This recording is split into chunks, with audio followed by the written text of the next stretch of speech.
And I am incredibly honored to introduce our 5 judges. These men and women are really who fuels everything that we have going up in women's health.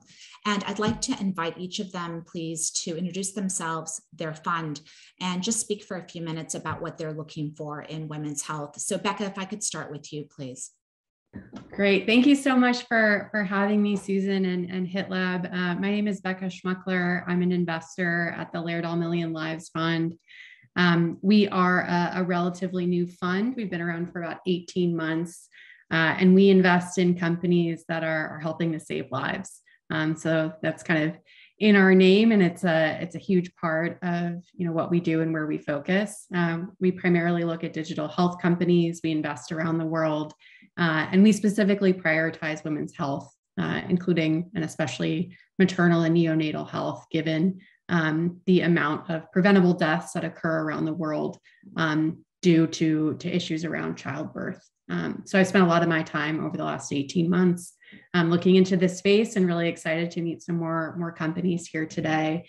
And I'm also a new mom to an 8-month-old. So it's been really exciting to kind of mesh the personal and professional when taking a look at this space and meeting companies and developing a thesis in this area. So thanks again for having me.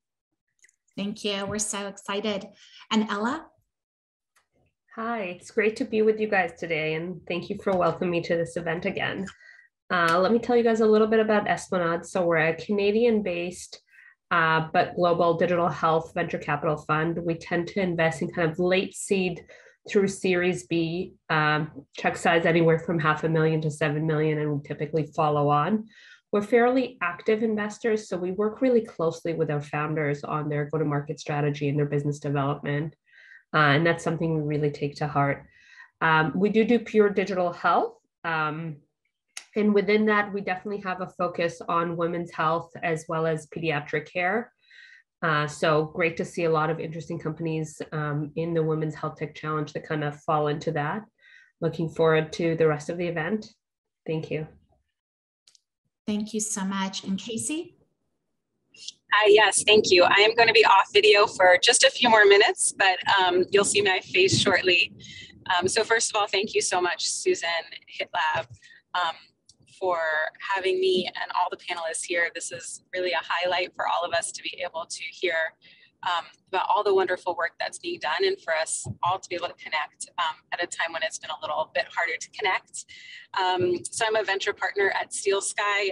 Buffy, my colleague, is 2 slots to the right. So I'll let her speak more to Steel Sky and some of the details of our investments. What I will say is, that we invest in women's health, and we define that fairly broadly. So certainly including reproductive and sexual and maternity health, but also very much beyond it. And I'm really happy to see, I think, a growing, understanding of what the various aspects of women's health are. And, another piece that's really important, I think, is demonstration of clinical impact. So we really want to know that the investments that we make will have a difference in the health and the quality and the lives of the people we serve. Thanks so much for having us. Thank you, Casey. And Perry? Hi, everyone. Great being here today. So yeah, I'm Perry Clarkson. I'm a principal at SGF Ventures, which is a 22-year-old social impact fund that looks to back high growth, high impact companies. We tend largely to focus on Series A stage companies. We usually write checks anywhere between kind of 2 and 12 million. We look to be, active value add, both from an operational perspective, but then also from an impact perspective with each of our portfolio companies. And then although SJF invests across a variety of different industry verticals, health and wellness has long been a key pillar for us. And more specifically, women's health has been an area of high interest for us for several years now. And we are continually evaluating multiple opportunities in the space across, a variety of different subsectors, everything from fertility, maternity, obstetrics, and several others. We view women's health as being a really exciting high growth area for investment, but also a kind of very key unmet need within the healthcare landscape. So we're always eager to help support innovation in the space. So as such, we're very proud to be participating in today's event, and thank Susan, Nicole, and everyone else from HitLab for setting everything up today. Thank you, Perry. And full disclosure, Perry is our lead investor in our Series A. And so it really is very special for me to have him here. SJF has been an amazing partner to our company. So just for all of those founders out there, I think that's so important to have the right investors that will help you grow. And we're very grateful for them. Buffy, would you please introduce yourself? Yeah, hi. Thanks, Susan. Thanks for having me here. I'm really excited to be a part of this panel. I'm Buffy Alegria, and as Casey mentioned, we're both colleagues at Steel Sky Ventures. We invest primarily in companies that improve care, access, or outcomes in women's health.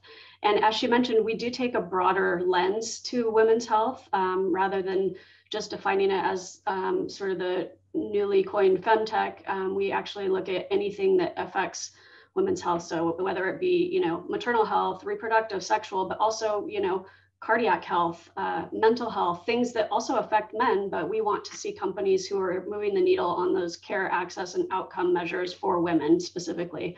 Right now, we invest typically in late seed to Series A.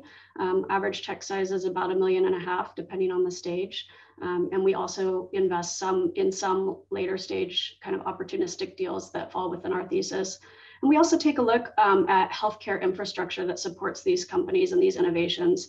And so it is a little bit of a wider lens, and we're actually a returns first fund, but we inherently feel like we have impact in every investment we make because we are looking at how these companies impact health outcomes and access to care. So yeah, excited to be here as a judge. Thank you for having me. Buffy, thank you so much. So we really want to thank you five for being here and supporting this event. We know how busy you are, and this is a huge amount of time to give up on a Friday right before the holidays. It really means a lot. We're now going to move on to describe our judging criteria. Nicole, can you share with the audience what our judges are going to be looking for? Absolutely. Thanks, Susan. And thanks again to all of our judges. So as you can see on the screen here, these are the 7 points of judging criteria. At the end of the 8 pitches today, we will have an audience favorite awards. We'll invite you to follow along using these criteria and vote at the end of the pitches. The criteria are impact, differentiation, scalability, technical feasibility, economic feasibility, team, and quality of work. So after the judges tally up all of their points for each team, we'll be announcing the winners in the last 40 minutes of the program today. Thank you, Nicole. So now we are going to move to our first 4 finalists who will pitch. Each finalist will have 5 minutes to describe their company, and then they will receive questions from the judges for 5 minutes. I have a huge favor. This is a big thing to do for all of them. Please cheer them on in the comment section of our webinar. They're really going to want to hear from you. So our first 2 presenters are companies that are in the nonprofit sector. This is an especially exciting sector and often overlooked. I'd like to welcome Marissa to share her company. Marissa, can we welcome you to the stage? Hi, everybody. So hi, I'm Marissa Fayer, the founder and CEO of Her Health EQ. Next, please. I founded Her Health EQ almost 7 years ago after my work and my 22 years in corporate medical devices, and I realized that I can change the global women's health landscape after my time living in Costa Rica. Next. There are 22 billion women in developing countries that lack access to quality healthcare. Her Health EQ is working to get clinics, doctors, and hospitals the equipment they need to ensure women have access to quality healthcare. Next. We are planning and projected to impact 1 million women's lives by 2026, which is really exciting for us. And we're also expected to create sustainable revenue for ourselves in the process. Next. And we can do this by being more than a distributor. Her Health EQ is the plus. This equipment is often 2 or 3 years old. It might have like a little scratch on it. Maybe the company's gone through a rebrand, or it's 1 revision older than what the new equipment is. And this equipment has a useful life between 10 and 25 years. So Her Health EQ repurposes the equipment as part of the circular economy, and we enable quality healthcare to women all around the world. The equipment we focus on, it's durable medical devices. You know, we're talking about ultrasounds and mammography, fetal monitors, colposcopes, EKGs, things like that. We're also a nonprofit, obviously in this category. So we're able to work with hospitals and medical device companies to obtain this equipment for free or at a nominal fee. And we're a really scalable solution, both internally for ourselves and also for our partners, with really low overhead and strong partnerships. And our biggest plus in the plus is that in addition to providing the equipment, which a lot of other partners do, we also provide installation, training, service for multiple years throughout our network. And we do this in partnership with other organizations. And these are organizations that are on the ground in each of the locations that we deploy equipment to. Next. $765 billion of medical equipment has been deemed waste in the US in the last 3 years. So if even 1% of that equipment was repurposed, at least 4 million lives would be saved. Her LTQ is the bridge between the medical device manufacturers and the hospitals because they have the equipment. And we bridge to these developing country doctors who are working hard to save their patients. We're partners to these doctors and like-minded other organizations that are all working to improve health around the world. Next. So I'm leading our growing internal team. I have 22 years of medical device company and startup and new products experience. And we've also assembled an incredible board of directors and advisors, pro bono partners that help us achieve our work. We have several medical device executives, other people who are passionate about women and women's health, and advocates for our mission that help move us forward. Next. We've also partnered with amazing equipment and strategic partners that you can see here on the screen and are continuing to develop additional partnerships that impact women around the world with better health. We have strategic partnerships with UPS for transport. We have Boston Scientific and many other medical device companies. And so we are working to grow that in the future. Next. Our impact so far has reached 7 countries, tens of thousands of women, and has saved almost $100,000 of equipment from landfill. Next. So far, we've been able to create a significant impact on a shoestring budget. We're really looking to change that and impact even more women. So with the deployment of 200 pieces of equipment over the next few years, we're able to impact that 1 million women. Next, please. So in addition to creating impact, we also want to become a sustainable organization. We and so many other nonprofits have moved away from the give it away for free model. And it's just not sustainable for ourselves and also not effective in creating a lasting impact. So we create revenue for ourselves in 2 ways, either through the direct sale or lease of equipment, or the creation of revenue share programs with the doctors and clinics. Next. Her Health EQ is looking to grow. And so we need more equipment partners, more strategic alliance partners, investors and donors, and exposure for the work that we do. We're planning to raise $2 million over the next 2 years, and that equates to $2 a woman. Next. Women have the power to change the world. Thank you. Next.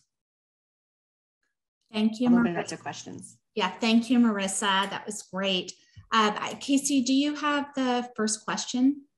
I do. I have a bunch of questions, but I'll limit it to one so my panelists, my fellow panelists can speak as well.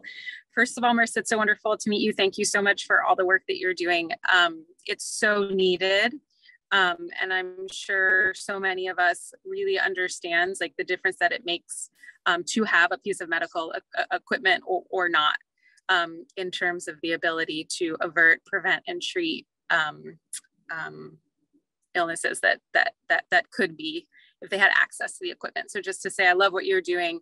I know it's not easy operationally, but it certainly seems like you're up to the challenge and you're going to figure it out. So a question that I have for you is, could you tell us a little bit, actually I have a two-part question. The first question is about the revenue model. So I really respect that, you are looking to include a revenue model in your overall business model, either direct or rev share. And I was curious what you're envisioning, like about what % of your operating budget do you think you will cover by generating revenue versus what you may need to cover through donations, grants, et cetera. And then the second question is, what is the main challenge that you face or imagine facing operationally, and how are you thinking about overcoming that? Thank you.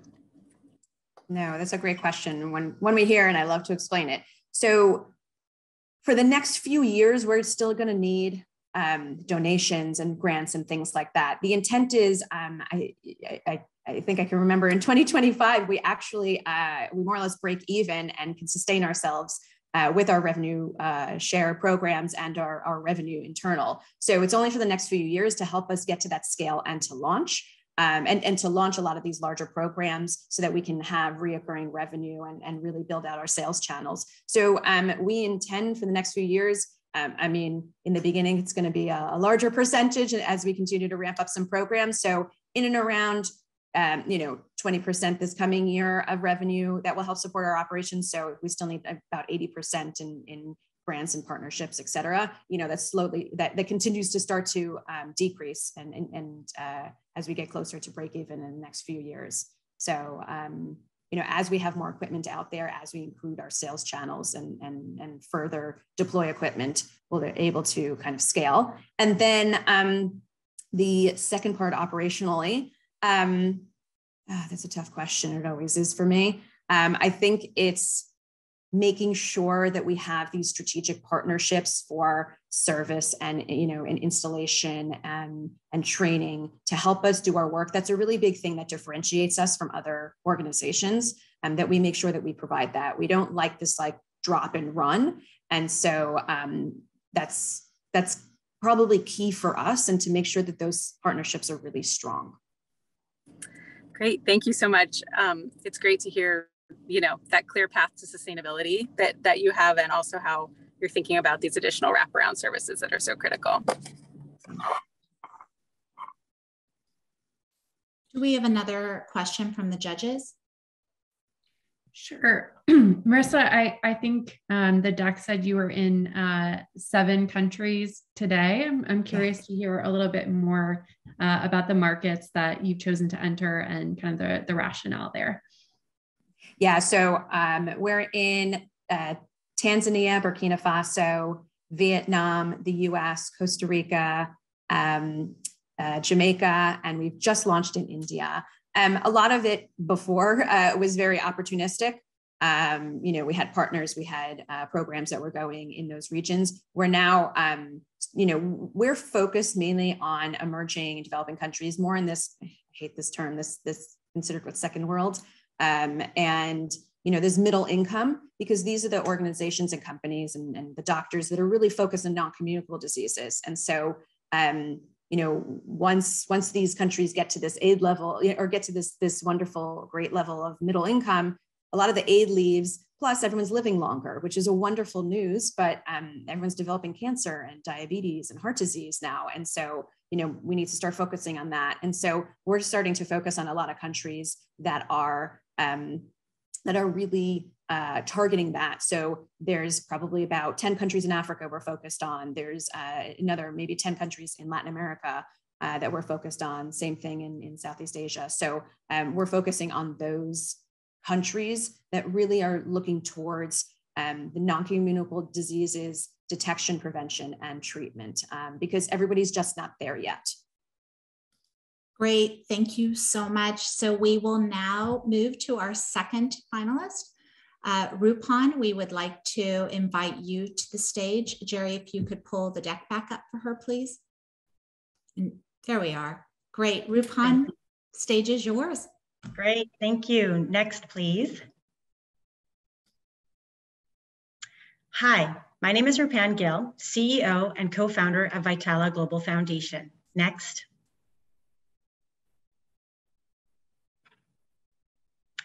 I am a 24-year-old Venezuelan, mother of 3, struggling to make ends meet. I cannot even afford enough food to feed my family. I do not have money to buy condoms as it costs half my daily wage. I was pregnant and needed an abortion, desperate to find pills or someone who would do it for me. I am afraid to go to a hospital. Eventually, I found someone who gave me something to drink and performed the abortion with a hook. That night, I found myself in a pool of blood. I thought for sure my life was over.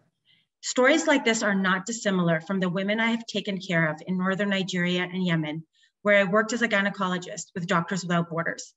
Humanitarian aid is failing these women, some not more than girls, their voices missing, their basic sexual and reproductive health needs unmet. Every 23 minutes, a woman dies from an unsafe abortion. These are entirely preventable with access to safe, comprehensive abortion care and modern contraceptives.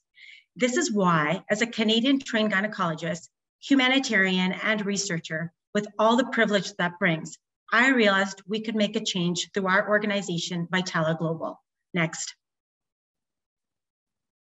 Together with women and girls living in contexts like Venezuela, we use a human-centered, community-led approach with multidisciplinary teams to create digital solutions to address unsafe abortion and inequitable contraceptive access. From my experience working with organizations like Doctors Without Borders and the World Health Organization, I know that if we want to truly address suffering and death from unsafe abortions, we need to place more investment and time in truly authentic processes that include the voices of women, girls, and local organizations to co-design solutions that leverage the latest technological advances so that all women can be empowered to have greater control over their reproductive lives. Next. Through initial seed funding from Grand Challenges Canada, we created Aya Contigo, a mobile application with offline capability, WhatsApp notifications, and live chat support. Aya accompanies women and girls to safely self-manage from medication and abortion in a supported and judgment-free manner. Next. Aya was designed with over 1,000 Venezuelan women and a dozen grassroots organizations. Every aspect of the design process has included the voices of Venezuelans like Luisa and our partners, many sharing the personal stories of struggle or those of friends, some survived, some not. Next.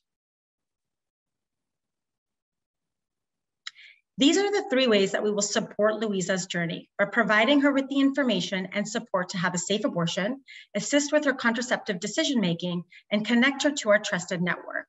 Next. Luisa will be provided with emotional support and option to stay connected with us through our live chat or WhatsApp notifications. Next. Why would Aya Contigo be a game changer? Well, we are demonstrating that it is possible through community-led, human-centered design, a digital self-care accompanier can provide stigma-free, safe abortion care. We want to prove that it is possible to have a local solution to a global problem through the trust and connection we have built with the existing abortion networks in Venezuela. We reduce indirect costs and resources compared to traditional models of care. And finally, we are generating the evidence to show that quality digital solutions co-created with communities can be implemented to scale to improve the lives of people like Luisa. Next. Our goal by the end of 2022 is to reach 500,000 Venezuelan women who need an abortion, expand our work to Colombia, and address the needs of young people under 20, those living in rural areas, and Venezuelan migrants to Colombia. Next. Why us? Well, my co-founder, Dr. Genevieve Tam, and I have a wealth of experience as trained obstetrician gynecologists. We have both worked for Doctors Without Borders in countries such as Nigeria, Yemen, and Lebanon. We are uniquely positioned in addressing this problem through our on-the-ground lived experiences, understanding the problem, the challenges of our end users, and the gaps that exist currently in addressing these challenges. Our Aya Contigo team includes 12 local Venezuelan staff. We have a global, inclusive, and diverse staff of 5 and are supported by a wonderful team of volunteers, students, and our partners. Next. To date, we have raised close to $500,000 through grants, philanthropists, and private donations. In the next year, we want to raise $2 million to scale our work in Venezuela and expand to neighboring Colombia. My ask of this audience is that if you know of anyone or you yourself may be interested in supporting our work, an introduction would be greatly appreciated. Next. So please join us as we work to create a world where women are empowered to make choices that are supported and judgment-free for their abortion and contraception needs. You can follow us on Instagram, LinkedIn, and Twitter, or contact me directly by email to connect. Thank you so much. Thank you, Rupan. Beautiful job. Casey, I believe you have the first question. Yes, I do. Thank you so much. I agree with Susan. Beautiful job. Wonderful presentation. And it's, you know, the work that you're doing is so critical. A question that I have for you is with respect to the patient journey. So can you share a little bit about how you are seeing things happen? And what I mean by that is, are you finding that people come to you first and then you can connect them with, you know, the medical products and support that they need? Or are you finding that they're going to clinics or community health workers or whomever they have access to, and then from them, they're being directed to you for additional support? Could you share a little bit, you know, what that patient journey is looking like? Thank you so much for that question. We're really realizing actually that Ay Contigo is more than just an app. It's becoming this digital platform that is embedded within the ecosystem, the feminist ecosystem in Venezuela.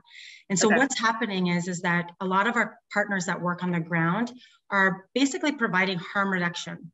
It's like harm reduction counseling. It's a method that you can do in these very restrictive settings. Yep. And so what happens is that we have like these larger sexual and reproductive health clinics. The user may go to them, and then they actually will then refer that person to us as the linkage, because we're connected to the larger organizations, but then we also know through our intensive community engagement and partnership building, who are the local partners that we can then connect that woman to so that she can get access to the necessary medications or support in person. And so that's, so we're basically linking with all the different types of feminist organizations, our users through the platform. Great, fantastic, thank you. I have another question. So first of all, incredible work and very impactful at a time that I don't think enough of that is done in many parts of the world, including the developed. I'm curious if you can speak a little bit more about kind of the business model, recognizing you're a nonprofit, but how do you create better scalability and sustainability over time? Thank you so much for that. So I didn't have enough time to go over the entire Canadian arm that we have for Vitala Global. So currently, in terms of the work we're doing in Venezuela, a lot of it is actually the scale is based upon the partnerships that we develop. So for example, the work we're doing in Colombia is going to be, it's already a partnership that we're developing with Pro Familia, which is a big sexual and reproductive health clinic there. So a lot of it is going to be through these partnerships. Hopefully in the long run, it'll be with organizations like Doctors Without Borders or other organizations that are providing humanitarian aid in these settings. However, for us on the flip side is that we have a whole Canadian arm, and that arm allows us to build these products again, also for abortion, but we're also building something for miscarriage and pregnancy loss. And the idea is that from sort of a sustainability and scaling, we need also finances. So the idea is that that side will become sort of our for-profit arm that can inform, that will allow us to then put that money into the not-for-profit side of what we're doing in Venezuela, Colombia, and the region, Latin America. And so that's how it's sort of, that's how we envision it moving forward. Thank you. We have time for one more question from our judges. Maybe I'll jump in with a quick one here. It relates to the last question, but first of all, thank you for what you're doing. It's definitely very exciting and very much needed. Just curious, as you're starting to expand kind of beyond Venezuela, and I know you mentioned Colombia, are you noticing any kind of country-specific dynamics that you're kind of needing to address that you think, you know, over time you'll get better and better and will help you kind of replicate this playbook in, you know, additional areas? Yes, thank you. So in terms of that question, interestingly, the main thing that is really important for us to acknowledge and understand is the legal context. So, and also Venezuela is the country that is having the crisis, but it's a very legally restrictive setting. As soon as you move into the Colombia side, the law is a lot more open. and also it's the host community. So it's actually a host to the migrants that come to that side.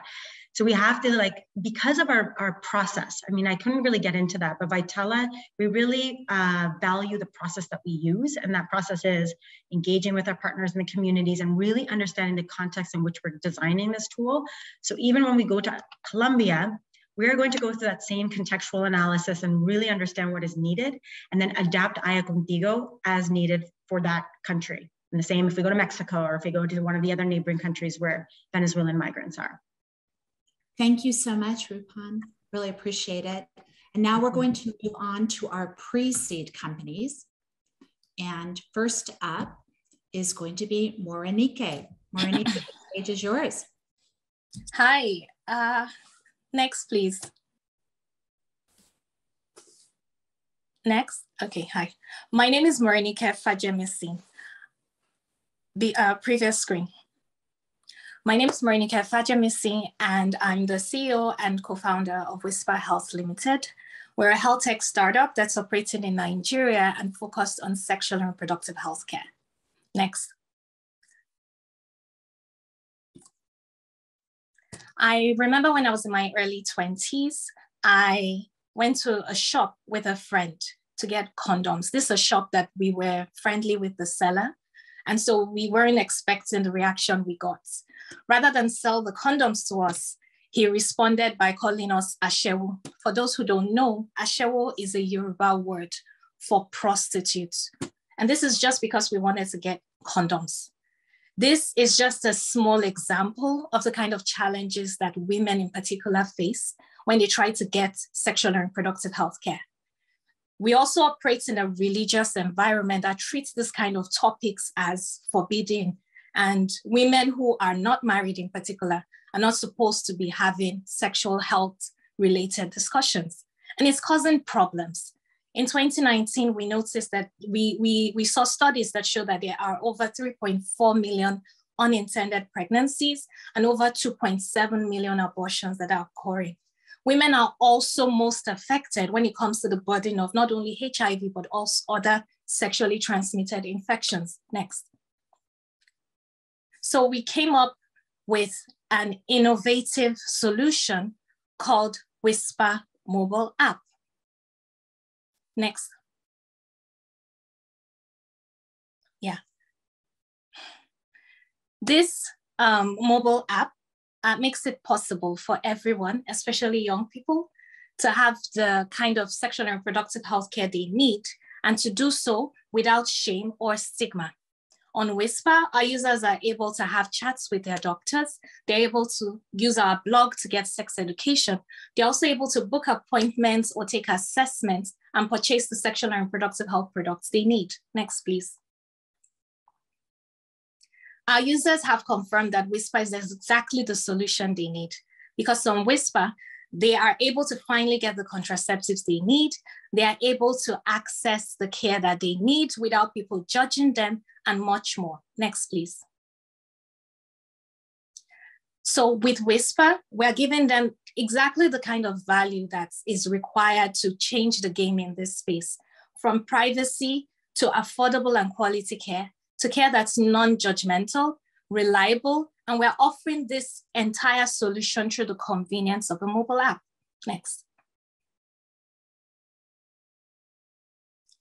Here's how we make money. We are a business operating in a very impactful space, but we make our money through consultations with doctors and through the commission we get from purchases of sexual health products and appointments covering contraception, laboratory STI testing, vaccine screening, and so much more. Next. This combination of us offering digital care as well as in-person care stands us out from the competition. We are able to actually cater end-to-end to the life cycle of a young person's sexual and reproductive health care needs. Next. So far, we have been mostly bootstrapped. Despite that, we've already achieved over 17,000 app downloads. We've had over 7,000 consultations, mostly with women having chats with our doctors. We've also sold over 1,000 sexual health products, mostly HIV tests that can be used at home in the privacy of their homes. And we've had over 500 sexual health appointments conducted by women, ranging from contraception to cervical cancer screening and vaccination and STI testing. And we're able to achieve this thanks to our awesome partners, 4 of which are major players in the sexual and reproductive health space in Nigeria. Companies like DKT, MSI, and SynLab. Next. In the future, we are going to, in the next 5 years especially, we have a lot of things we want to do differently. We want to improve our technology so that the quality of care and the ease of use and the scalability of our mobile app is improved. We want to expand our digital touch points, adding a web touch point and much more. We're also going to transition our business model because we've been able to take lessons from our current version in order to segment the revenue model from just a pay-per consultation one to one that people involves subscriptions for consultations. We're also going to need to ramp up our digital marketing so that more people can actually use our products and take us to over 200,000 users within the next 1 year. And very importantly, Nigeria is just a starting point for us. We want to expand to Ghana, to South Africa, to Kenya, to Senegal, to mention just a few. Thank you. Next. Yes. To achieve this is going to be through this awesome leadership team, myself and my wonderful co-founders, our two people CTO team. We are 50-50 balanced at the leadership team. But beyond the leaders who have strong strengths in the business sector and the technology sector, we also have our team of doctors who are the ones actually responding to the users and all their wonderful queries. We also have our awesome admin and social media team. Next. Next. To achieve all this, we're going to need a combination of grant funding and equity funding, and of course, wonderful partners who see the impacts that we want to achieve and want to come on board to either use our mobile application to reach more people or to come on board to support the work that we do. Next. So if you would like to join us, support what we do, fund what we do, please reach out to me. My name is Morenike, and my email address is morenike@whisperhealth.com. You can also contact the organizers for my contact info. Thank you. Thank you, Morenike. Thank you. So Becca, I think you'll start us off with the first question. Yes, and thank you so much, Morenike. That was a wonderful presentation, and you're doing such important work. So thank you so much. I'm curious if you can expand around the component of your platform that allows folks to purchase sexual health products. Are you kind of organizing the procurement and delivery of those products? Do you have external partners? And if so, could you share a little bit more about who you're working with and kind of what that arrangement looks like? Okay, thank you. Awesome question. So when it comes to anything we're doing offline, we are working with amazing partners, hospitals, pharmacies, laboratory. So we have a pharmacy partner that handles everything, the logistics, the storage for any products that is sold through Whisper. We are the client-facing side, but our products come from our partner. Likewise, when it comes to even the appointments that are executed, this also happens through either our hospital or laboratory partners, DKT, MSI, and SynLab.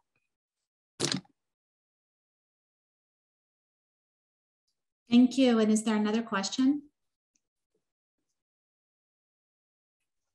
I'll ask a question. Thank you for the presentation.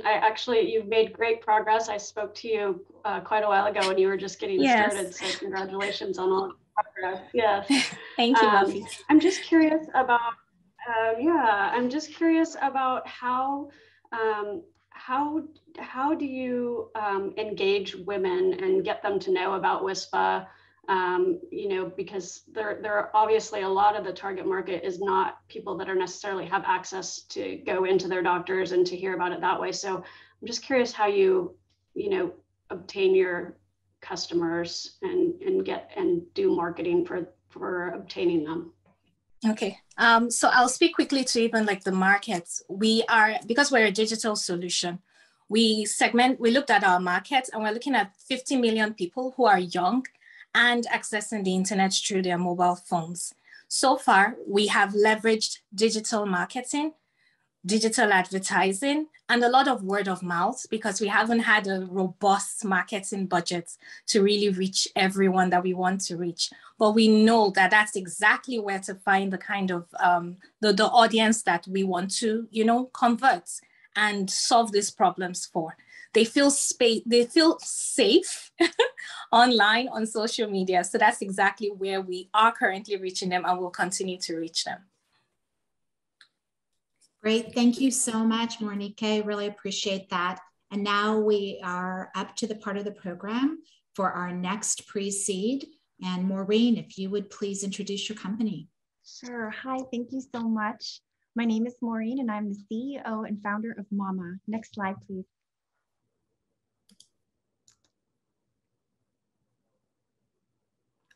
You guys, when I was pregnant with my son, I went to my OB and I told her that I didn't feel like myself. I was sad.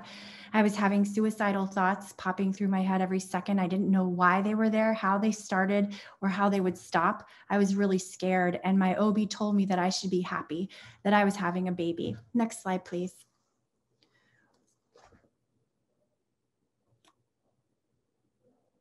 What I learned was that I had a maternal mental health complication, and it is the #1 complication of having a baby. It's also the one most often ignored and undertreated. It impacts up to 20% of women every year in the US, and it has a very big price tag of $14.2 billion every year. What I also learned was that the care that I received, the lack of care I received, is actually the standard of care in the US right now. Next slide, please. So the way screening happens now is it's super complicated and overwhelming. Our physicians are scared to screen. One, it takes a lot of steps. They use a piece of paper. The woman has to fill it out. It travels around the office. Someone has to score it, give it back to the doctor. And let's say there's something wrong. Let's say she's positive. They need to know where to send her, what to do next. And they don't know where to send her. They are scared, so they don't ask her. They're not trained to be mental health clinicians. And so we only see about 3 to 6% of physicians actually screening perinatal women. Next slide, please. But let's say you're part of that group that does get screened. Only 15% of those women will actually find their way to care. That means 75% of 1.2 million women every single year are slipping through the healthcare cracks.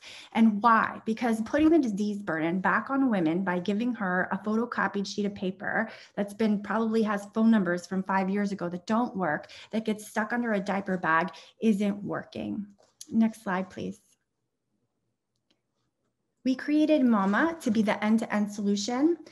So let's say Sally comes in for her 6-week postpartum exam to her OB. The office gives her the QR code while she's waiting to see the provider. She takes the screen on her phone. Those results go back instantly to the physician, even before she gets into the exam room. It comes with talking points, her score. It's easily uploaded into the EHR. They can bill for that screening and get an increased HEDIS score at the end of the year. At the same time, Sally gets a results message that says, it looks like you're having a hard time. Here is a link to your patient portal with multiple low to no cost resources, and a Mama Care coordinator is going to reach out to you within 24 hours. 45 minutes later, Sally gets a message back from her care coordinator that says, hey, Sally, I see that you're having a hard time. I work with your OB. I'm here to make sure you get all the support you need. I'm going to check in on you.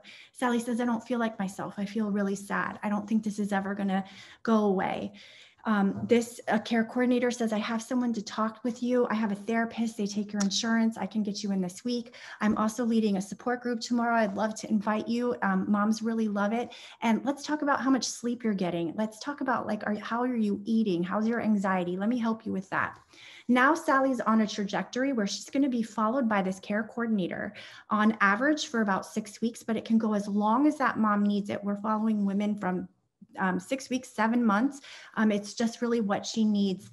And what the result is that we've moved that 15% to 90% Women come back and they say they feel better in 7 days, not my 190 days. We've been told by some of the biggest leaders in maternal mental health in the country that Mama is creating the gold standard of maternal mental health screening. Next slide, please. So we started in January of 2021, and we have a paid pilot with Children's National Hospital, the #1 NICU in the country, to screen their NICU moms remotely. The March of Dimes is paying for 4 pilots in 4 hospitals with the hopes that they will expand it to 70 other NICUs around the country come this following year. We won the Johnson & Johnson Quickfire Challenge to address maternal mortality in Washington, D.C. in September, and we have a large BAA with 650 physicians in Florida. Next slide, please. So we've learned from our OBs that they want to screen all of their women, not just their perinatal women. So their preconception moms, their perimenopausal moms, and their menopausal moms. So Mama just became a bigger solution to impact more women. Next slide, please. So we have 4 buckets to generate revenue. The first one is through physician screening subscriptions. The second one is through our care coordination where we bill Medicaid. And now we're building our Mama Care model. So right now we have this flow of women and we refer them out. Now we're in January, we're gonna keep them in and bill insurance for that therapy. So we built the net, we have the pipeline, and now we'll have the system of care. Next slide, please. Our team, I just want you guys to know that this team has already been working together for the past 10 years to move mountains in the sphere of maternal mental health. We've lobbied Congress, we've been part of the founding coalitions, we've raised awareness, we've built the campaigns to raise awareness, we built the centers, we wrote the movies, we've written the papers, we've been interviewed by NPR. This team is dedicated. We haven't done anything else for the past 10 years except for trying to close these gaps to leave this area better than when we all found it. Next slide. And I just want to say thank you so much. And we are looking for investors to come on at the end of our Q1 in 2022 after we've done our pilot. And we're using a model that hit revenue after opening in 8 weeks. And we're definitely looking for advisors that can complement our team who bring business expertise. Thank you so much. Thank you, Maureen, and we'll now open it up to questions from our judges. And Becca, would you start us off with the first question, please?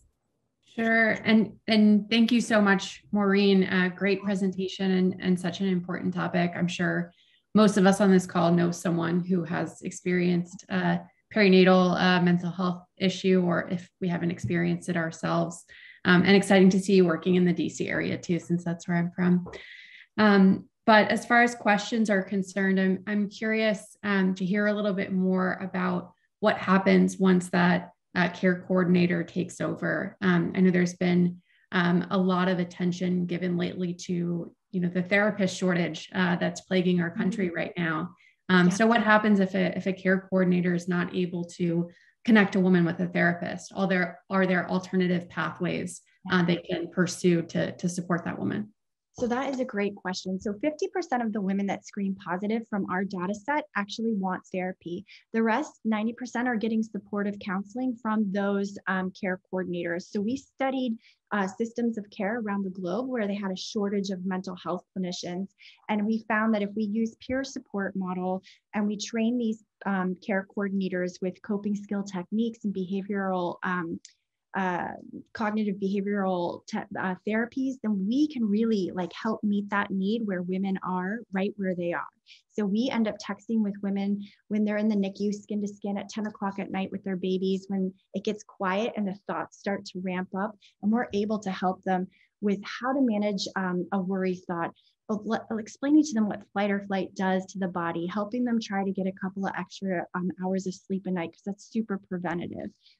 We have a very robust network though of clinicians. And so we are very well connected around the country and we have a lot of clinicians. So not all of them go to that, but all of our care coordinators are meeting that need for those women. Wonderful. And do we have another question from our judges? I do have a question. Thank you so much for what you're building. I too struggled with that after both of my births. And I wish I had waited about 10 years to become a mom because of all the incredible solutions like yours that are now coming on the market. But it's really so critical and so important. The question I had for you is if you could share a little more about who, about the business model and who's paying for, you know, women to have access to these services, both the screening as well as the care coordination.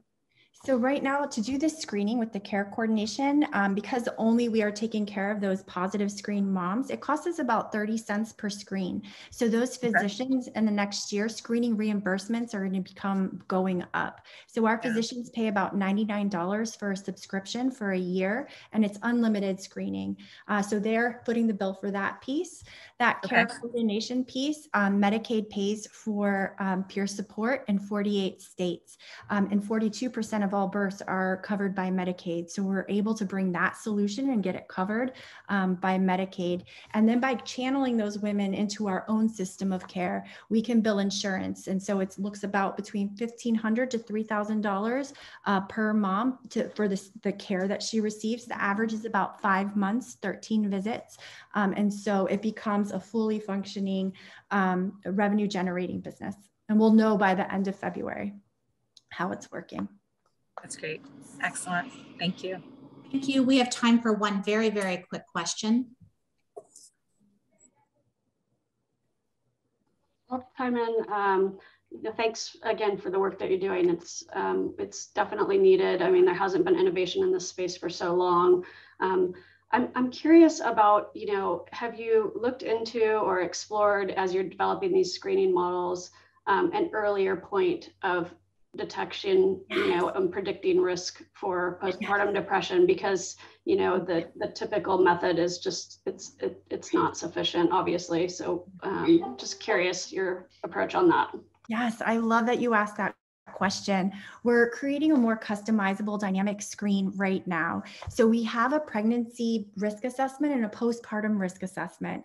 And those risk assessments will identify women that have higher risk and connect them to the care coordinator even before they have to develop these symptoms. So they get that check-in point, invited to groups to do that prevention, because we'd rather catch it before there's an issue. We'd rather give them that knowledge before there's a problem, because we can get her better faster before it's a full-blown crisis. So I really love that question. That's where we're headed in the new year. And we can't wait to see the results from that. Thank you for that.